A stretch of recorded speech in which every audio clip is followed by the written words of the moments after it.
Por favor, Héctor, sube a David Bonilla al panel, por favor. Muy bien. En este momento. Ya puedo empezar la transmisión en vía YouTube. Vamos a empezar. Por favor, les pido que apaguen sus micrófonos y por favor. So let's gonna start, Sara. I just make a presentation of yourself, and then you have the floor, okay? So Sara Hsu is a associate professor in la Universidad de State University of New York. Ella tiene un doctorado en economía por la Universidad de Utah y un bachelor por la Wellesley College. Sus temas de investigación son China, la economía de China, el desarrollo de China y Asia. Ahora nos va a presentar el tema Chinese Poverty Reduction Policies and Implications. Vamos a dejar la presentación de unos 30-40 minutos y después vamos a seguir unas preguntas para los que están en el panel. Okay, Sara, so the floor is yours. You can start whenever you want. Great, thank you. So I just want to say, since I heard you say this would be on YouTube, that this is taken from lots of different readings. And a lot of the work is from Barry Naughton, who's a really big China writer, and other sources. And so while I have studied this in previous research, this isn't necessarily my current research, so that's why it's from other sources. But just to talk about China's poverty reduction policies, we know that China has performed really well in terms of reducing its poverty. One of the major reasons, as I'm sure that you guys could guess, being economists and scholars, is that China grew really rapidly since 1979. And it was this really rapid growth, really rapid industrialization, and very fast urbanization process, which resulted in a big reduction in the number of people who were living in poverty. And so a lot of it had to do with people moving from rural to urban areas, or with rural areas becoming urbanized. And so, from what we can tell, a lot of the extreme poverty has been reduced dramatically from 97.5% in 1978. That's virtually everybody in China was living in extreme poverty, meaning they basically had nothing, to 4.5% in 2016. Still, most of the poor who remain live in rural areas, and their livelihoods depend on agriculture. And so this is a phenomenon that we see throughout the world, that poverty is oftentimes a rural phenomenon simply because there's a lack of industrialization, there's a lack of jobs, a lack of infrastructure, a lack of social services, and so on. In addition to that, China has a system whereby a lot of urban residents have access to social security system and healthcare that protects them from extreme poverty, while rural residents don't necessarily have that. Another thing, just to clarify, is that we're talking about extreme poverty, people who are very poor. And so people have gone from being close to starvation level to being above starvation level. They can still go further. So we're still going to see people living in poverty, relative poverty, but not living in extreme poverty where they can just simply cannot survive. So the poverty line has changed as China's economy has changed over time. It first set an official poverty line in 1985. So China opened up in 1978, December 1978. And so within just a few years, its economy had grown. It started to recognize that poverty was an issue that it wanted to correct. And so it's raised its poverty line since that period twice. And this just shows how the conception of poverty has changed over time. So in 1985, prices were still distorted. They were still coming from the Maoist regime, and a regime in which the government controlled all of the prices and incomes. And so it was extremely low in 1985. It was 200 renminbi, something like $30 US. And so this was people who were very, very poor. And then the second revision after 2010 raised the official poverty line from 1,274 to 2,300 renminbi.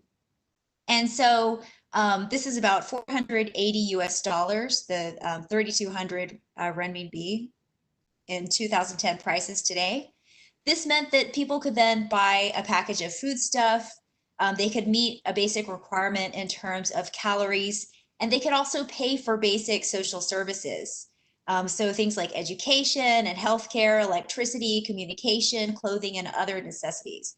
Now, it doesn't mean at all that they're going to have great healthcare, access to good dentists, or nice clothing or anything like that. It is like the barest bones type of services.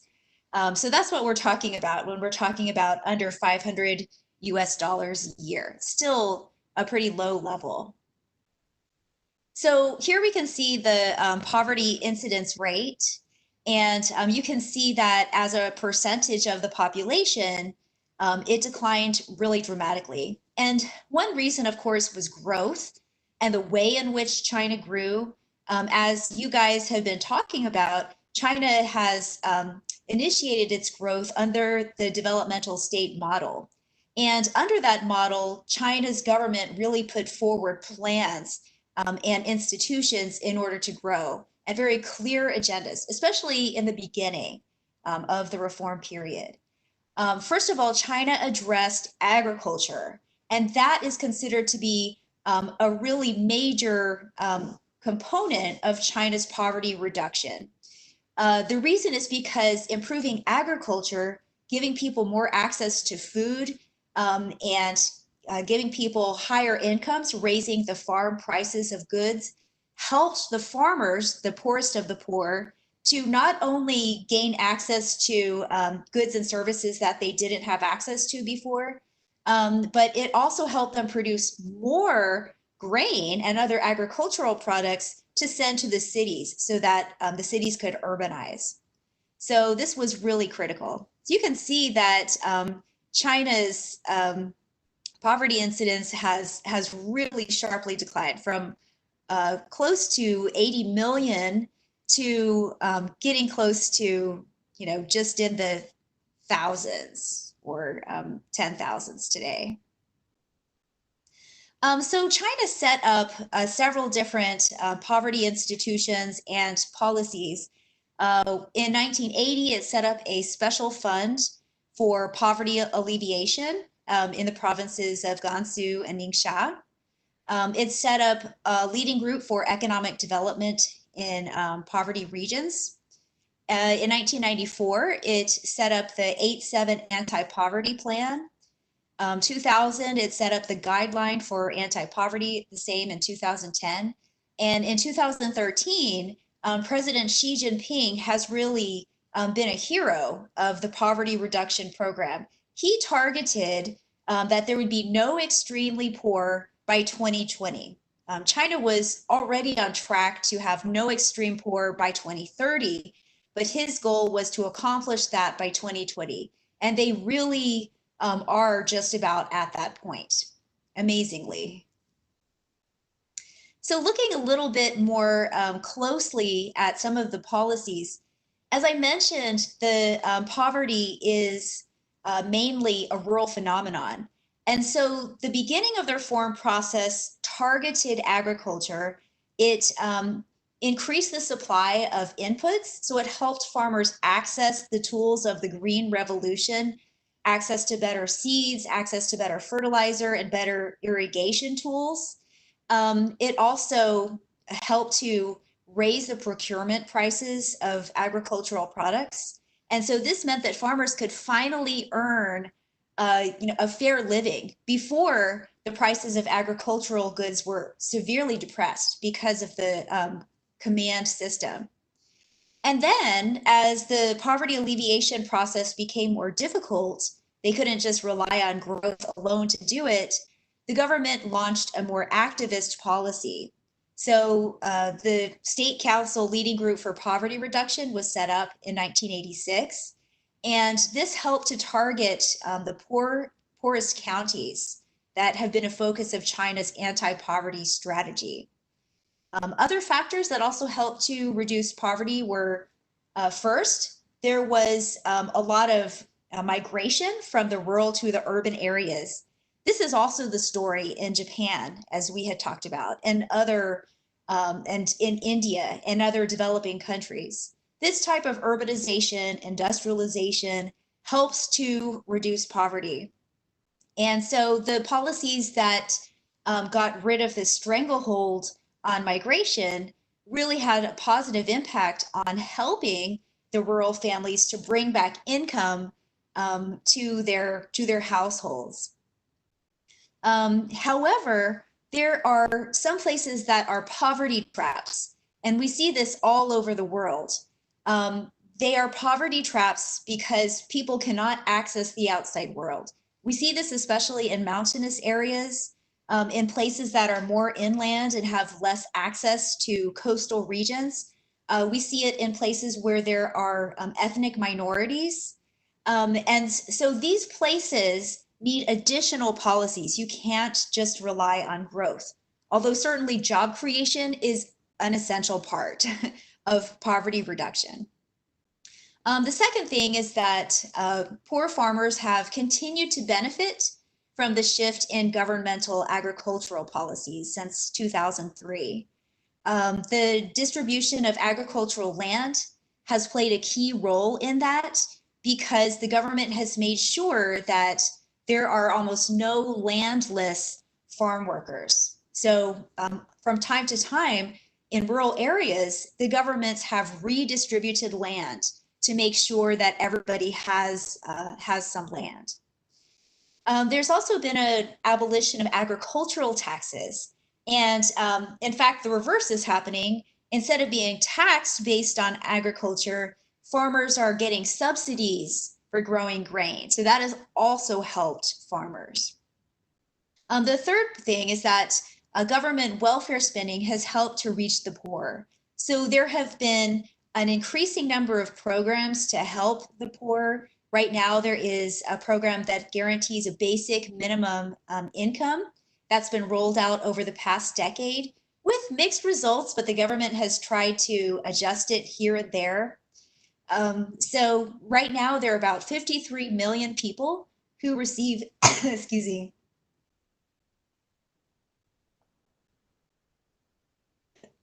minimum income grants. I have allergies right now, so sorry. Minimum income grants, which provide about half the poverty line.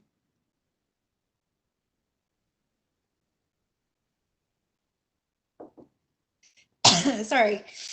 So between 1997 and 1999, the country also helped to resolve the problem of providing food and clothing for a lot of the rural poor, still helping to reduce like the very most extreme poverty. By the end of 2000, a lot of the targets of the plan were achieved, and the rural poor population dropped from 80 million in 1994 to 32 million in 2000, which is pretty extreme. And the rate is almost in step with the growth rate. There was also the National 8-7 Poverty Alleviation Plan. So we see that a lot of the poorest areas, the places that, as I had mentioned, are in remote mountainous areas, in the inland areas that have harsh natural conditions. They don't have arable land to farm, so they can't easily produce their own farming products. They have weak infrastructure, like a lack of roads, lack of communication services, and also poor public services. So this poverty alleviation plan helped to resolve a lot of these issues. And this was the first poverty alleviation program in the history of the new China with really clear objectives and measurements. Other programs that China focused on were the entire village advancement poverty alleviation. And in this case, China formulated the outline for development-oriented poverty reduction for China's rural areas. And this focused poverty alleviation from the county level to the village level, and identified poor villages. So to really target those villages to try to help them improve their situation. China took the whole village advancement to help improve the development of rural infrastructure, as well as social services and cultural training. They also implemented the rural cooperative healthcare system and ended agricultural tax, as I had mentioned. So these programs, the one that focused on the provinces and the ones that focused on the counties and those that focused on the villages, were very targeted and increasingly honing in on small segments of people in poverty because the solutions were different. And one thing that China really focused on doing was pairing counties that were poor with counties that were not as poor. And the counties that were not as poor would summon different resources, governmental resources, company and state-owned enterprise resources, institutional resources like universities to assist the other county. This was later done at the village level. And this is a really unique plan of attack that China has had in terms of poverty reduction, is this idea of pairing the poor areas with the wealthy areas to provide assistance. And not only assistance, I should mention, but also know-how.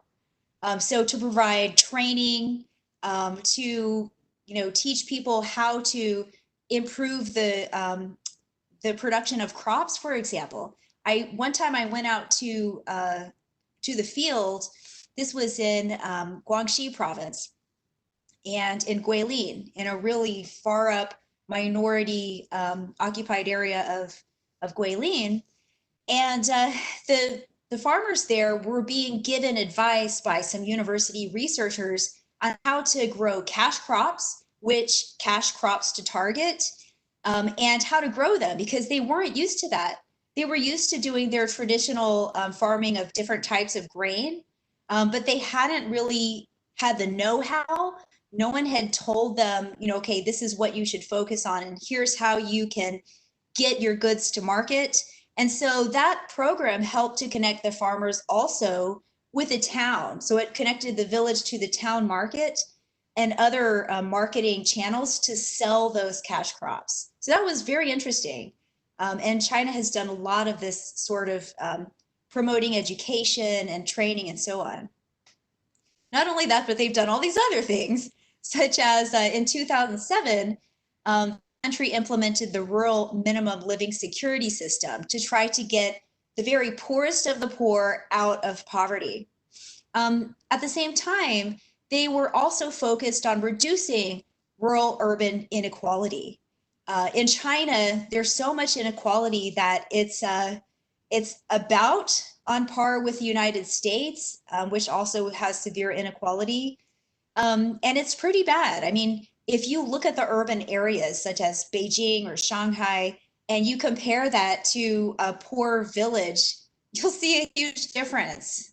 We're talking about people in the rural areas living in houses made out of clay or wood and having nothing in their homes, having a dirt floor, just farming all day. Maybe the kids go to the village school, maybe they don't. And that versus people who are like riding in limousines and who are able to shop at, designer shops like Louis Vuitton in the cities and stuff, it's mind-boggling. And so during this time, this was under Hu Jintao. And so in the 2000s, let's say, China really focused on reducing inequality because it did not want social unrest. I think that may be another component of the developmental state that you guys had also focused on. So we see that by 2010, the national poverty standard had really shown success in terms of the rural poor. We see that it fell to 26.88 million people in the rural areas, with a headcount ratio of only 2.8%. So 2.8% of all people in rural areas were living in extreme poverty, which is really high progress. And then in 2011, China implemented the new outline for development-oriented poverty alleviation for China's rural areas. And again, this helped to ensure that people got access to food, clothing, education, medical care, and housing. So again, covering all of the basics, or a lot of the basics. So now Xi Jinping came into power in 2013, and because he grew up in a poor village, he was very much focused on eliminating extreme poverty by 2020.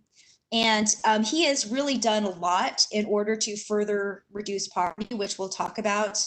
One of the things that I think is really interesting is that he has required local governments to establish accurate identification mechanisms for poverty and identify each poor village and household, and think about ways to support the poor. The reason for this is because if you don't know the reason why a household is poor, maybe they have family members that have left the village. Maybe it's only the elderly and little children living there. Maybe it's people who need medical care, or maybe it's just in a mountainous area or something. So the reason for each village and household being poor is critical. So that is something he did. In the 13th five-year plan, also under Xi Jinping, the plan set a binding target of moving all 55 million people designated poor in 2015 out of poverty by 2020. And the 30 million people who are still poor would get out of poverty through increased investment in infrastructure, in businesses. 10 million would emigrate to take jobs in the cities, and 10 million would be relocated to more productive natural environments. So about 1/3 of China has arable land. The rest of it doesn't. I mean, we're talking about, there are places where there are plateaus, mountains. It's really difficult to farm some of these areas, especially in Western China. And so that's the reason that China has had to relocate people to more productive natural environments so that they can actually make a living. Now, this is something that in a democracy, people would protest. And people in China have protested being moved, not necessarily because of poverty reduction, but because of urbanization. And it's controversial, but it is one of the ways that China has helped to reduce poverty. So Xi Jinping's poverty vision has called for the implementation of, first of all, the tailored sets of measures. So looking specifically at who is poor, which households and individuals are poor, rather than whole villages or counties. So you can see sort of an evolution of China's poverty reduction strategy, first going from the county level to the village level to the household level, simply because the extreme poor become sparser over time. And so you have to have increasingly targeted programs to do that. So to do that, China created a national registration system for poor households that allowed the local officials to gather data from each individual person, household, and village.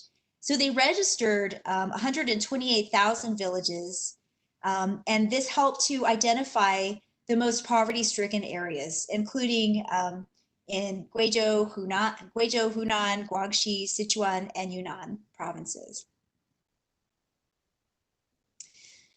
President Xi also stressed that the poverty alleviation strategy should follow a certain type of policy that was based on industrial development, relocation, excuse me,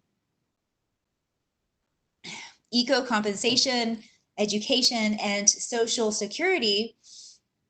And it also focused on setting up 7 institutional systems. So registration, policy, investment, assistance, social mobilization, multi-channel, all-around supervision, and assessment system. So you can see that China is using a multi-pronged approach to from the center address poverty. Whereas by contrast in other countries, especially in democracies, you'll see a lot of NGOs and other types of nonprofit organizations trying to address poverty, even some governmental organizations, but it is not centralized.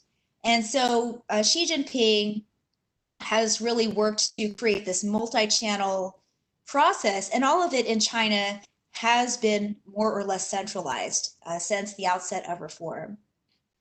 So this pairing up strategy that I was talking about allows impoverished provinces in the west of the country to receive assistance from more developed provinces in the east.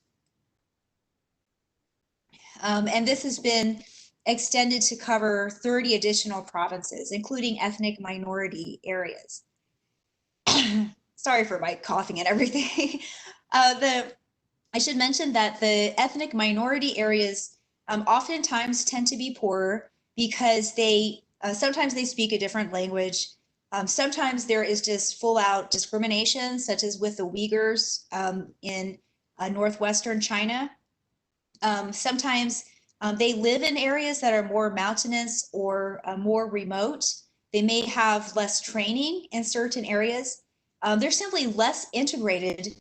Well, some of them are, not all of them, but some of the minorities are less integrated than the Han Chinese, the majority population. So they need additional assistance. So the impoverished households have also been assigned officials who go out to the countryside. And so there's a lot of manpower that is being dedicated to the process. So if it looks like an impressive reduction in terms of poverty, there's a lot of energy that has gone into it. And it's something that local governments, well, governments at every single level have really focused on all throughout the process of reform and opening up. In addition to that, more recently, the government has accelerated the development of Internet Plus strategies in the fight against poverty. So for example, Alibaba has supported the creation of rural e-commerce centers known as Taobao villages that encourage online sales of farm produce and local specialties. And this is something that is really interesting because one of the major problems for a lot of poor villages in China is that they don't have market access. And this is a problem throughout the world. But in China, they will just set up a little center in the village and assign somebody to monitor and administer the center that radiates to the rest of China for distribution. And so thereby connecting that village that once had no or very little connection to the outside world for markets, or people had to travel long distances on roads that were not very good, it really helped them to get connection and access to markets. So it's been fantastic. So by 2015, 780 Taobao villages in China had over 200,000 active online shop owners. This is now exploded, and there are many, many more. There are several thousand Taobao villages that take part in the program. And so it's been really successful. Another part of Xi Jinping's poverty vision is the rural resettlement program. So this encourages the relocation of some people in the rural population to move closer to cities. And about 9.81 million people were moved from 2016 and 2020 as part of the program. And so, you know, sometimes they're moved to an apartment in urban areas. They oftentimes are still responsible for the mortgage on the apartment. They need to pay it. They need to have some sort of minimum job to do that.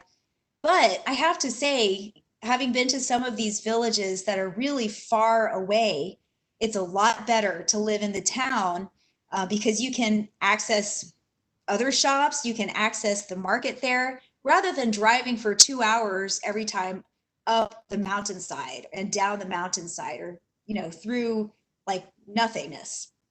So that's important, though not uncontroversial. So we can't really talk about poverty without talking about inequality. What we have seen over time with China is that under Mao, the urban inhabitants enjoyed a lot of privileges that the rural inhabitants did not. So they had what was referred to as an iron rice bowl. They had housing guaranteed, food guaranteed, clothing guaranteed, healthcare, and education guaranteed. They had all those things. And those things haven't really gone away since reform. They become somewhat more precarious for urban residents, but far less so than with the rural residents. The rural residents didn't ever really have access to that. They might have had some food. They had access to poor education, really basic preventative health care, nothing complicated at all, just mostly first aid and other really basic types of things. And so there has been a gap between the urban and rural areas. The rural reforms that happened at the outset of reform in the 1980s that helped farmers to produce more and to get access to better grain prices and so on, this helped to narrow that urban-rural gap. And so that's the point at which China reduced inequality. And so probably around 1983 to 1984, China was probably the most equal that it has ever been. And since that period, that equality has eroded. So we see that China's Gini coefficient reached 0.49 in 2009 before beginning to decline. And that's really, incredible that China went from being somewhat relatively equal in the mid 80s to, just 25 years later being extremely unequal. The reason for that, of course, is the process of industrialization. In China also, there are barriers to migration with the hukou.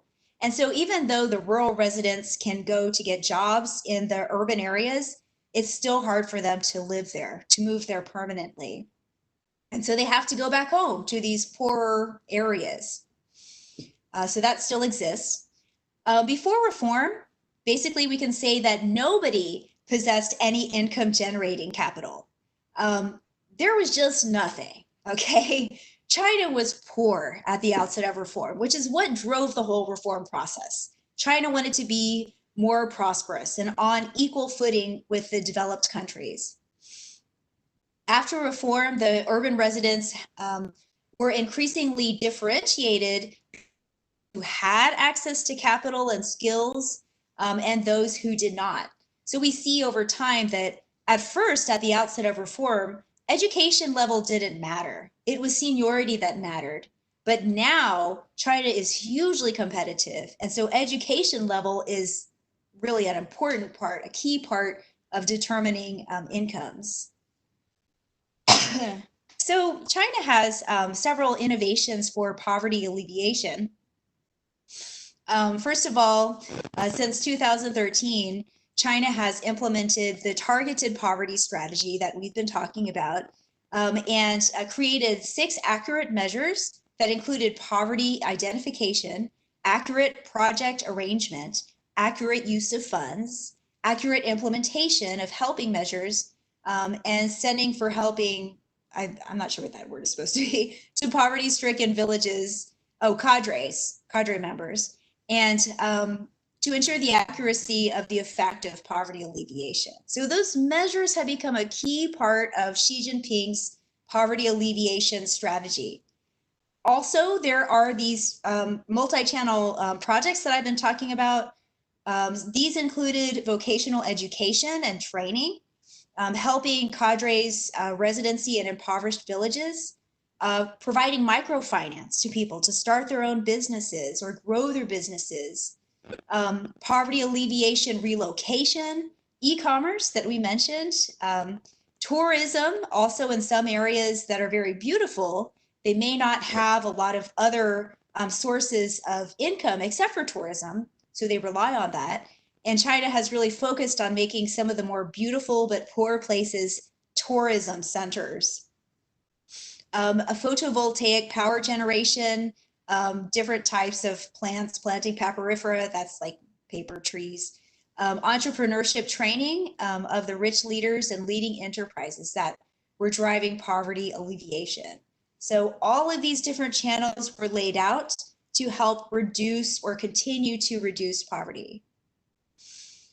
So other areas of focus included supporting the poor households who have the ability to work to develop their industries, relocation we talked about, implementing ecological compensation policies who live in an ecological reserve out of poverty, preventing intergenerational transmission of poverty by strengthening education, helping physical disability and social groups that have special difficulties out of poverty by providing them with social security. And then the final set of actions against poverty were poverty alleviation through strengthening education, health poverty alleviation, financial poverty alleviation to help the poor get access to loans. So traditionally in China, a lot of the loans go to state-owned enterprises, and it is very hard, even for small businesses, forget about poor people and poor businesses, but just for any small or even a medium-sized enterprise to get a loan. Well, this forced some banks to really focus on the poor, and it also allowed for the creation of special institutions to target the poor to help them get access to loans. So that's been a really important part of poverty alleviation. Service cooperation to help to absorb employment of the poor labor force and promote employment of the poor. And the 100 Counties and 10,000 Villages project to improve infrastructure facilities in poverty-stricken counties. So a lot of construction that's been happening in China in the past 10 years, we've heard about a lot of it. It wasn't just the creation of ghost towns, these towns that don't have anyone that lived there. There was a lot of focus as well on providing roads and other types of infrastructure, bridges and so on, to poor counties. So that's been critically important. And improving water provision to poor people. And then finally, getting enterprises to help villages. So provide whatever types of assistance possible. So a couple of tables. So this looks at the rural real per capita net household income over time. You can see based on this that in 1978, the real per capita household income was about 750. I believe this is in renminbi per year. So that's like $20 or something. And in 2015, it was up to close to 11,000. So this had a really rapid growth rate, especially in the 80s. As we had mentioned, the 80s really focused on agricultural policies. And then in the 2010s, with the focus of Xi Jinping on rural areas, you can see that it's also increasing rapidly in the rural and the urban areas. And you can see the clear disparity between the urban and rural areas as well. So this shows you the share of the rural population living in poverty. This is the original Chinese official poverty line, which was extremely low. This is compared to the World Bank International Poverty Line, which is, it used to be at $1 per day. It's changed over time as it's been adjusted for inflation and other factors. So you can see that poverty sharply declined at the outset of reform in the early 1980s because of the agricultural policies. And then it increased a little bit, and then it declined over time. And so this was a period, it looks like around the Tiananmen Square period, which was a dark period of China's history. And then poverty continued to decline. This is the Chinese official poverty line, which is also higher now than both of those measures. So that doesn't mean that all of this is over. So I think this is my last slide, or maybe the second to last. Yeah. Oh, okay. Fourth to last.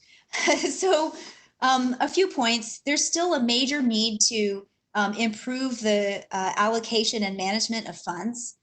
So the local governments have the power to approve the allocation of financial aid, but they may be influenced by political or other factors. And so that's something that needs to still be focused.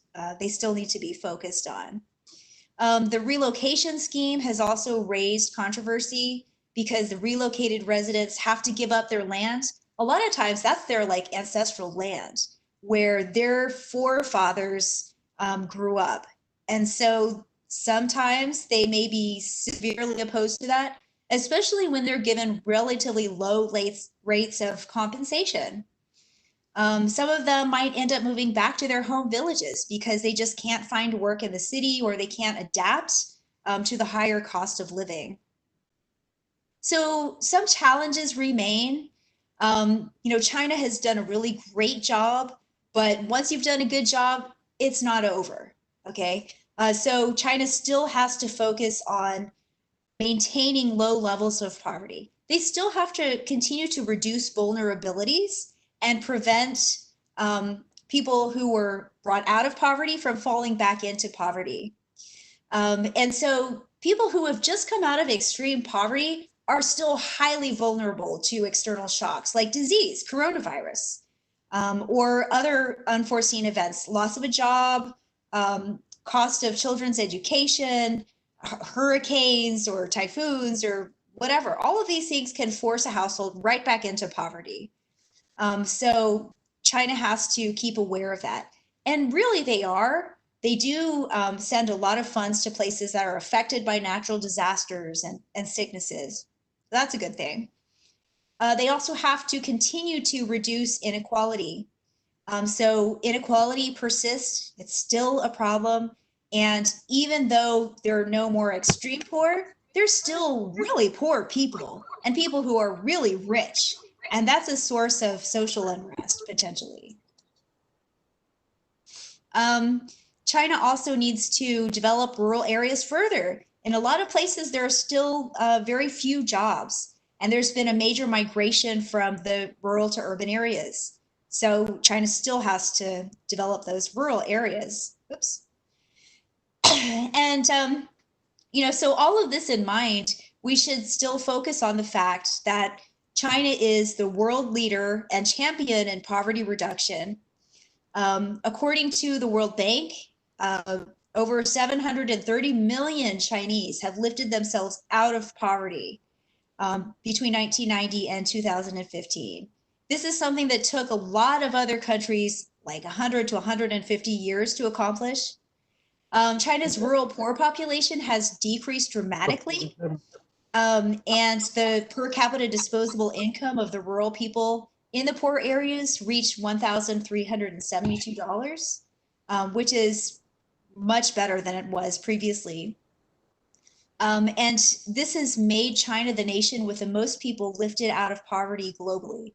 And this has been part of a concerted effort with a lot of, minds thinking about how to do it, a lot of labor, a lot of community groups involved, and companies and other parts of China working to help other villages and counties and so on. It's been a huge program, and that's why it's been a huge success. So that is, I think, the end. So how do let's see, I have to stop sharing it somehow. Maybe when escape, maybe you push escape, maybe that can be the way. We will take care of that, Sara. We'll ask the guy who. Oh, okay. I don't see a little thing on it. Sorry. Thank you very much, Sara. Very interesting presentation, and I think that it will benefit us a lot because to compare Mexico, China, So thank you very much for this excellent presentation. Thank you. It was very kind of you to translate the presentation. Thank you very much. It was probably pretty bad, but No, I could read some of them and they were okay. okay. Very well. So,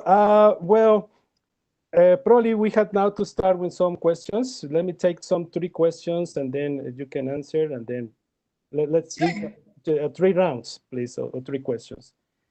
My friends, you have questions? Sara also understand a little bit of Spanish. Probably you cannot be able to say that in English. Probably you can say that in Spanish as well. Is that okay, Sara? Yeah. Okay. ¿Preguntas, amigos? Francisco. Sí, David y Julen. A ver, ¿quién va primero? ¿Julen? Okay. Then thanks a lot, Sarah, for such a detailed explanation of the poverty alleviation measures taken by China.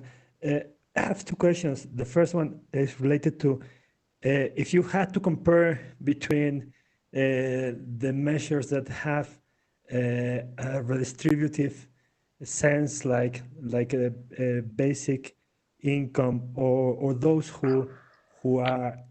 which are looking for improving the productive capabilities in these areas, in the areas which have greater prevalence of poverty. Which ones do you think that have had greater importance in China? And the second one is related to the Belt and Road Initiative, because the Belt part of the Belt and Road Initiative is aiming to the inland of China, and I think that could also be connected to improving the income in these areas. Ok, otra pregunta, David, ¿vas? Sí, gracias. Hello, Sarah. Thank you very much for your presentation. I'm David Bonilla from UNAM, from the Institute of Economic Research. I was just interested about your comments on the role between poverty and road infrastructure, rural roads, basically, because you mentioned roads, you mentioned parts of Western China being poorer because they're not connected to the transport network, it seems, right? And I remember there was a famous report from the World Bank which talks about the challenges of reducing poverty in Western China, precisely because they're isolated. I am a transport economist, and so I was just interested in that relationship. And do you think that because you don't have enough transportation networks in Western China, that means it's more difficult to lift communities out of poverty? Is that correct? Thank you. Okay, let's take another one, just another one more, please, Sara. Una pregunta más, compañeros. Y ya esperamos que Sara conteste. Una pregunta más. No? Well, you can answer, please, Sara, and let's wait, okay? So, Julian, I didn't understand your first question. So you're talking about like redistributing versus improving what in the areas? I didn't hear what you said. Versus improving productive capabilities there in those areas. Oh, okay. I mean, I think that you have to have all of it. It's like China focused on everything. And I think that's why they were successful, because some people can go back to work. There's a clear segment of the population that can work. But because of the aging of the population, not only in China, but also all over the world, some people just need the redistribution. They really can't work. They're confined to the home, or if they go out, maybe they can work in the field for half an hour or an hour, but it's very difficult. And so you really need both. I mean, and it's hard in some places. You just don't know what to do because they need everything, so it's a question of where do you start? And I was talking to some farmers one time, they they were illiterate. You know, they couldn't read or write or anything. They were part of a minority group, and so they were facing discrimination. And I said, you know, what do you need more than anything? Do you need, like, what about handicrafts? You know, could you make handicrafts? And they were like, no, we need like large scale production. We need to be able to produce, you know, like have jobs and stuff.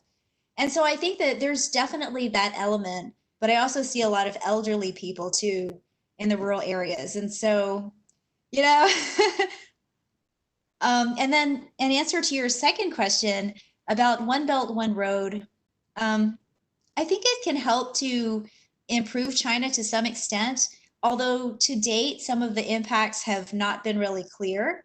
And so there is connectivity between Eastern China and inland China already, an increased use of high-speed trains and stuff that was to some extent in place before China focused on One Belt, One Road.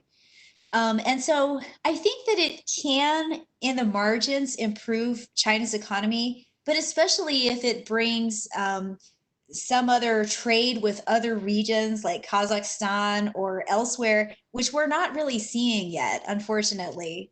And so it's really dependent on that, I believe. So yeah, on the margin, perhaps. So in answer to David's question, the poverty and road infrastructure, yeah, I remember what World Bank report you're talking about. And yeah, transportation is really key to lifting communities out of poverty, not only in China, but also all throughout the world. And it's these mountainous regions that are incredibly hard to deal with in terms of lifting them out of poverty, because it takes so much time to get there. And a lot of times people don't have access to a car if they're poor. They might have a motorbike, and a motorbike plus really, you know, muddy roads or roads that don't function well. Like they don't have big SUVs or trucks or things like that in a lot of these places. And so building up road infrastructure is essential. One reason that China has been successful in you know, having these Taobao villages, getting the farmers to send their goods out to other areas of China, is because they have that infrastructure in place. And because their supply chain systems and logistics systems, cold chaining, that has all vastly improved over time. Otherwise, they couldn't do it. If they didn't have proper warehouses, if they didn't have like cold storage trucks to bring goods from one area to another, they couldn't do that. So they have that infrastructure now in place, and it is critical because some of the villages, like I said, they're just really far from everything. And if you have access to nothing, you can't get a job. You can't, if you have goods, you can't sell your goods. And then you can't get goods easily. You can't easily transport capital machinery to where you are. It's just like, you know, it's really critical. Other questions? Okay. I think Yes. that Chinese authorities think about everything, even most,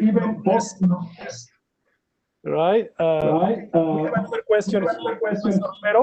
There's a reverberation. See, can you hear me? Yeah. Yes, congratulations for your presentation, and it was a very nice gesture to put something in Spanish. I really appreciate that.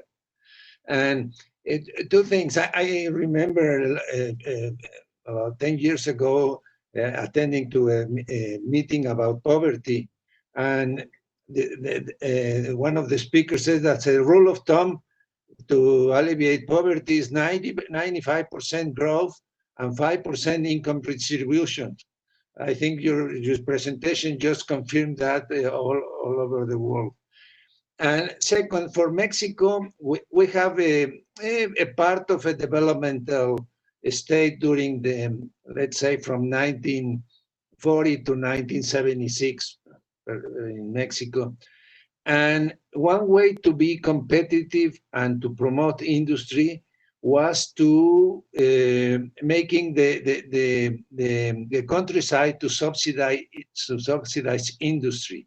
So we have very low prices of agricultural products, so the wages will be could be low, and the economy could be competitive. So it was pretty much we industrialized the country at the expense of the countryside. How they do that in China? It's not the high prices of agricultural products repercute in salaries, in wages, and make the economy less competitive. I don't know if you get my point, but if you could go into that, please. You hear me? Yes, Yes. another question. Another question. Otra pregunta. Otra pregunta.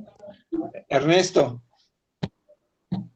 Ernesto. Expositora, Pepe, no sé si puede traducir mi cuestionamiento para hacer en español.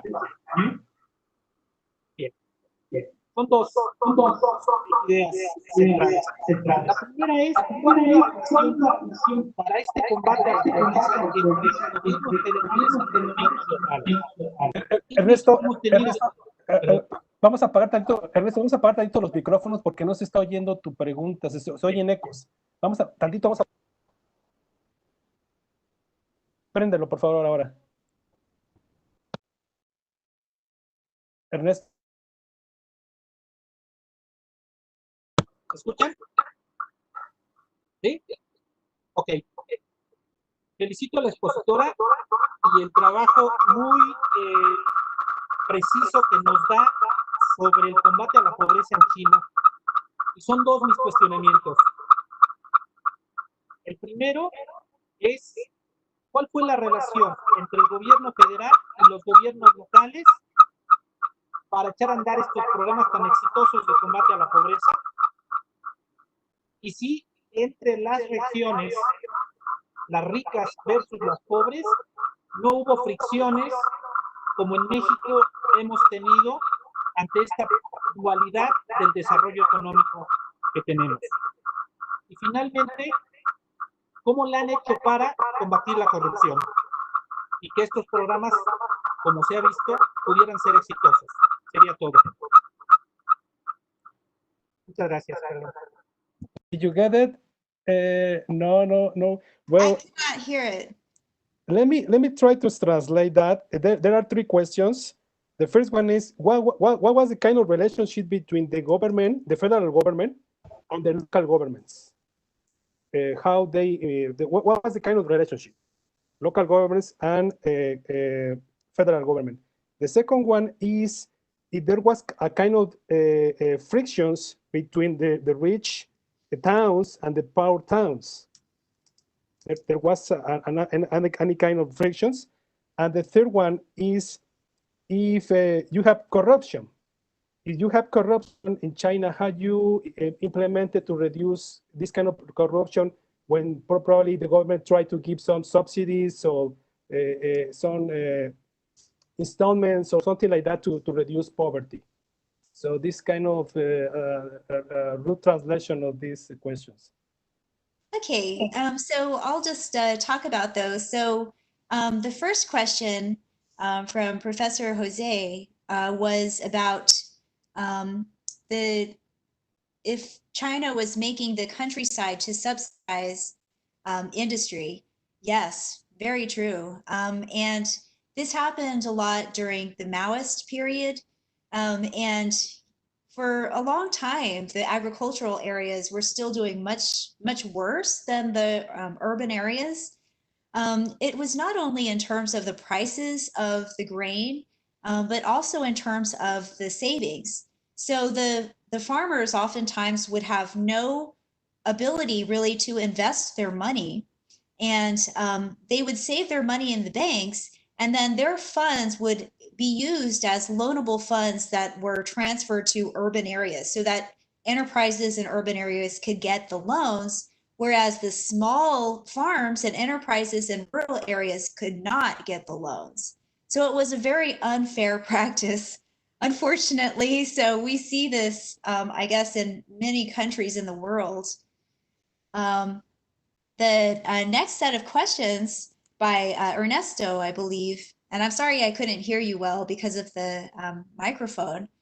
The relationship between the central and local governments is that basically the central government gives the directives and the local governments have to carry out the directives.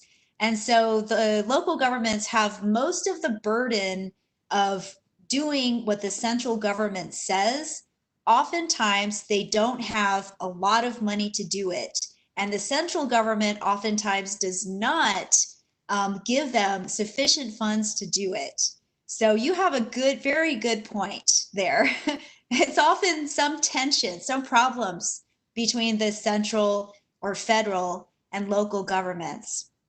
If there was friction between the rich towns and poor towns, no, but there was friction between the rich people and the rural migrants, people coming from the rural areas, because the rich people hated the rural migrants because they said that they talked funny and they had they didn't have good clothes, they had no education.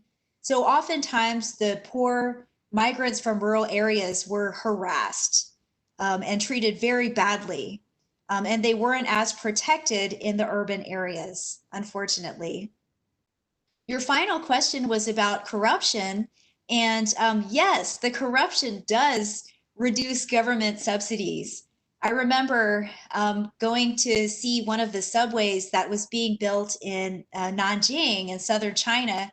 And somebody told me that it had been under construction for 10 years, but that the government was so corrupt that every time they tried to continue the construction and they got more funds to do so, the local government officials would steal the funds.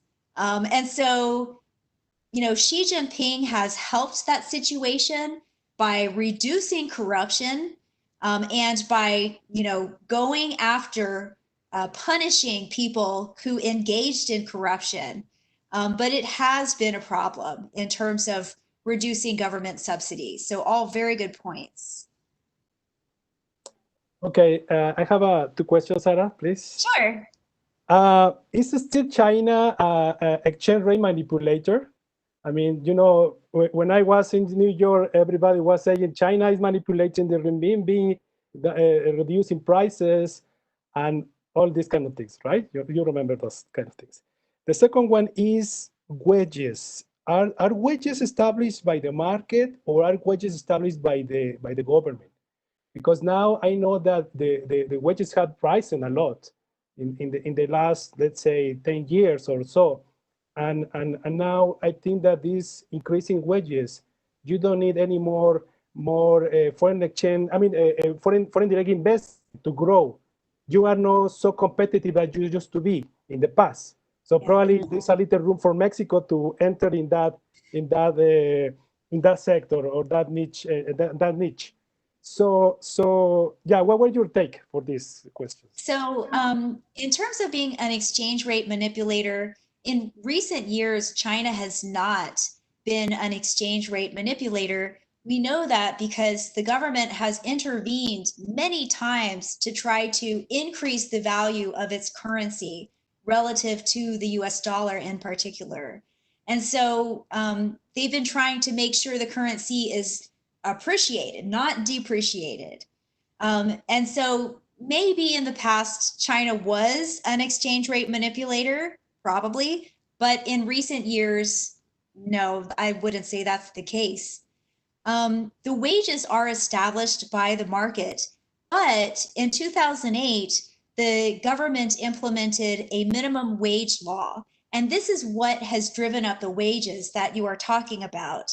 And this, I think, coupled with the break in terms of supply chains that we see by the US-China trade war, as well as by the coronavirus, has scared multinational firms. so that a lot of them are rethinking, moving back, not to the United States because it's too expensive, but maybe to Mexico or somewhere that's closer and still has, competitive wages that, will work better and lower cost for them. So that's also a good point you have. Thank you. ¿Otra pregunta, compañeros? Aquí hay unas preguntas. I haven't seen some questions here in the chat. Well, in the meantime, let me. There is another question, friends, colleagues. In the meantime, I will take these questions here in the chat. Otra pregunta que quieran hacer mientras yo tomo las preguntas del chat. I do have a question, Francisco. Okay. Can you hear me? Yes, Gustavo? Yes. Gustavo. Thank you. Thank you very much, Sara. My question is very focused on the results of this magnificent poverty reduction policy in China. That is because it was done in a very short time. If you ask me one of the most important summaries of your presentation, I would say that is China's gold medal in this goal of poverty reduction was the efficient and good combination of putting in place a kind of different policies and create a set of institutions. And we've been talking about a lot of subsidies and fundings and loans, and at the end of the day, financial resources. And my question is if there is a specific, or if it was a very specific budgeting policy of the China government to accomplish all these goals, because this policy reduction is a matter of funding. It's a matter of budgeting. So that's my question. Thank you. Okay, I have a question, another question here, Sara, in addition to that of Gustavo's. How economic zones contributed to the reduction of poverty in China? These economic zones, special economic zones, I think close to the sea. As soon as I know is something about that.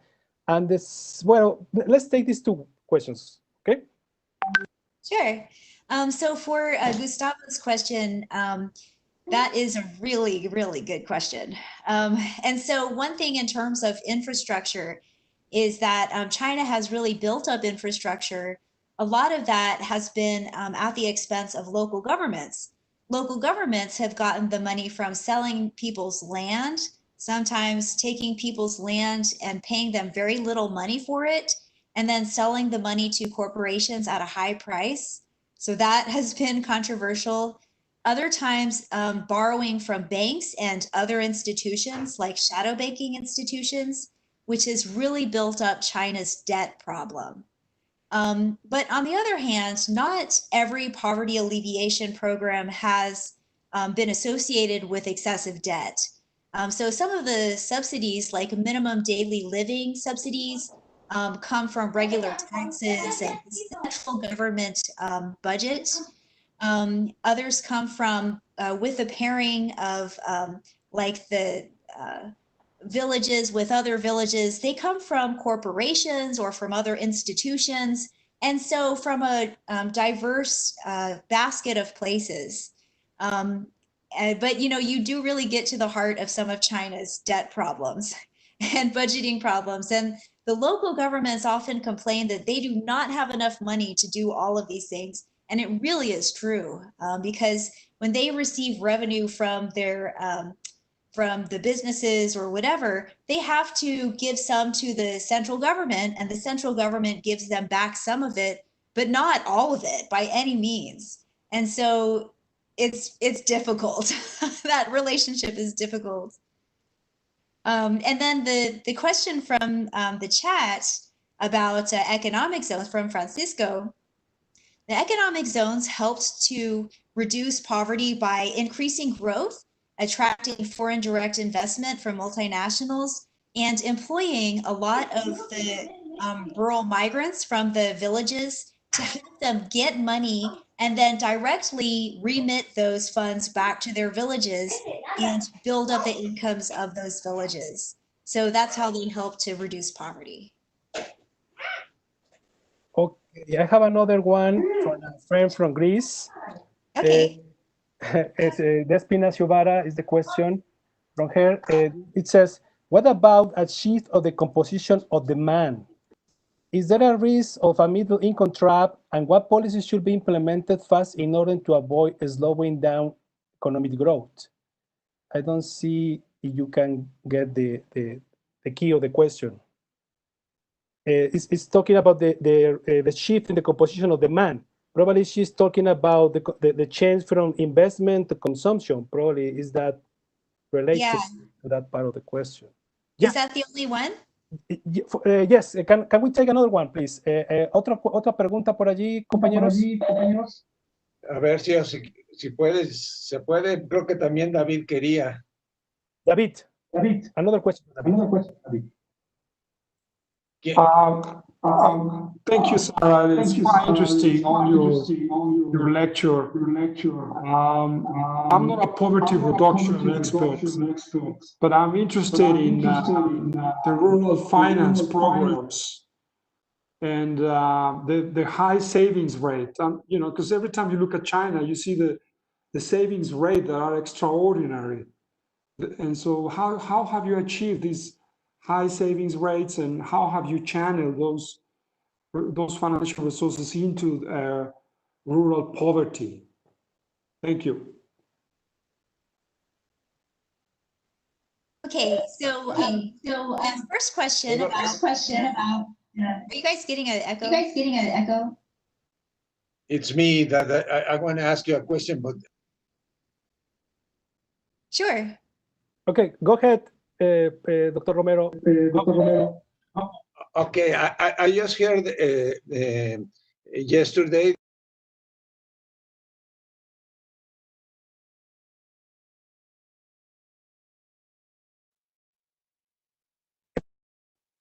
Dr. Romero, we can hear nothing. No. You hear me? Yes, now we can. Okay. In dollar terms, the U.S. economy is still the biggest in the world. In purchasing power parity, China is the #1 economy. And I just find out that India has surpassed Japan as the 3rd economy in the world. So it's a changing world. And it's a rivalry between India and China that you just hear happen in the Himalaya a few days ago. So it's a changing world. And I heard also with the economic rhetoric of the war between the US and China. In China, there is a strong feeling of nationalism. And so it's okay. And that's just geopolitics. And something that the people that expect that the China is going to fall and it's going to end of its growth, and that's wishful thinking. If the China government has a big debt problem, it's internal debt. So I don't see any problem with that. They own money between them. So that's not going to stop growth. Thank you. Okay, sure. So, good questions. And please microphones. I'm hearing my voice. Thank you. Okay, so first question about the middle income trap.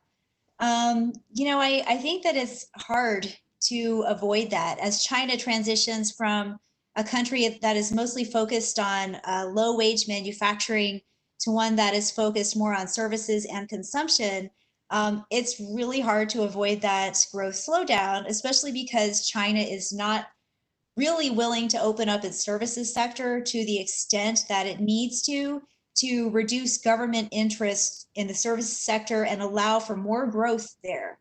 And so they're really relying on a limited number of service sectors that are opening up, and also on high-tech manufacturing.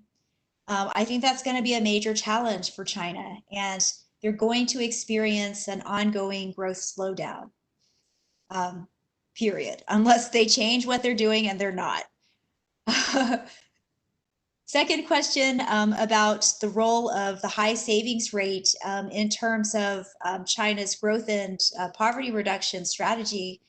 The high savings rate has helped to increase loans to urban areas to help to improve growth. It has also helped to provide loans to local governments so that they could build up their debt, and also to build up the infrastructure and do some of these other important programs for poverty reduction. So the high savings rate has been a critical part of China's development process, whether it's through the markets or whether it's through the government sort of setting up infrastructure and other safety nets for people, poor people. And it's all about people who save a large percentage of their incomes for a rainy day, because they're insecure about China's future, and also because there are no other good investment outlets in China. They do not have well-developed financial markets. So those are the two reasons that people save so much. That is starting to change. And as the savings rate goes down, we're going to see that it's going to be harder for some local governments to obtain loans. That whole process is going to slow down to some extent. In terms of Dr. Romero's question about very interesting issue in terms of who is going to be the next world leader. Yes, the argument is that because China's debt is held mainly internally, it's not held like with the East Asian nations. It was held by foreign investors, and it was all portfolio investment or investment that was easily taken out of the nation. In China, it's all internally held, but that same problem is also really reducing growth, because now a lot of firms, state-owned enterprises in particular, as well as local governments, have to service the debt.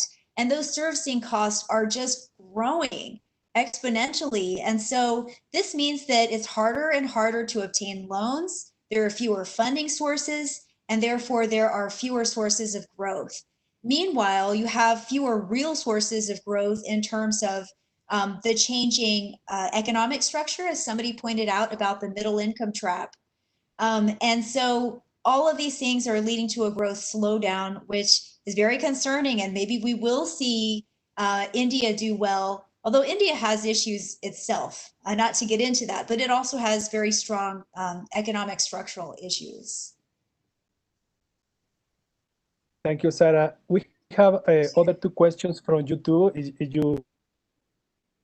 With these two questions. The first one is, second question would be about the Smart Cities project that a lot of countries are implementing as a platform to get a better life for the population. Is this part for the plan of China to increase the economy and reduce the poverty? That's the first question. The second one I have here is, who migrate in China? The poor? From which region? What is the role of the state? In Milan, Italy, I discovered that a large part were from a single region. I mean, the question is that from which region of China is migrating people from? I don't know. Okay, so I didn't quite understand the first question. What program was it? The program is a Smart Cities project. A Smart okay, yes. Okay. Yeah, I'll take these two questions, and then unfortunately I have to go and cook dinner for my daughters, which I'm sure you guys might have to do too. But the first question is about the Smart Cities program, which tries to upgrade the cities from just being 4G cities where you have basic manufacturing processes, you have objects that don't necessarily talk to each other, to smart cities, which are using 5G, they're using artificial intelligence, they're using like cloud computing and all of these things. I think that, this can help to reduce poverty to some extent, although just to underscore the fact again, that poverty tends to be a rural phenomenon, simply because people don't have access to jobs. It can help to maintain low levels of unemployment in urban areas, but I think in terms of reducing poverty, the idea of smart cities is really starting to happen, but mainly in already urbanized areas. So I don't know that it'll help to a huge extent, although it certainly could have an impact in creating jobs and in improving infrastructure. For the second question, the people who migrate in China are people from the inland areas. They come from all different regions, especially even if you're looking at an eastern coastal region, you might see, especially in the early days of reform, you might see people coming from villages on the western side of the province to the eastern side. Although now those eastern coastal regions of China are really built up so that those western parts of those areas are also pretty built up by now. But it has moved west. However, in addition to that, you see that there are a lot of multinationals and domestic Chinese firms that have been able to move inland to the west because of the buildup of infrastructure. And that has been really key in bringing the jobs, talking about transportation and infrastructure again, bringing the jobs inland. That's also been a really huge part of ongoing growth in China. Thank you very much, Sara. We appreciate a lot your presentation. Good questions from all of you. We Thank you for your kind another attention. day. Thank you very much. So I'll keep in touch, and hopefully we will see you in the future here in Mexico. Sure, I'm happy to. Sure. We will make that. Thank you, Sara. Thank you very much. Thank you very much. Thank you very much. Thank you. Thank you. Thank you very much. Thank you.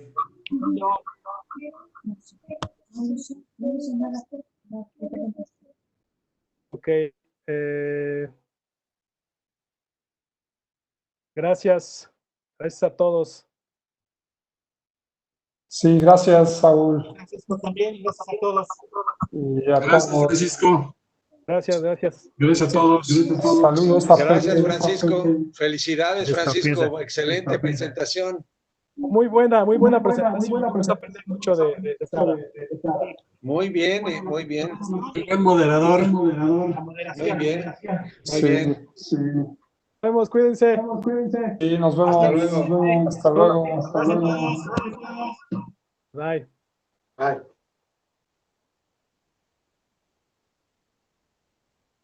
Y ahora no vamos a...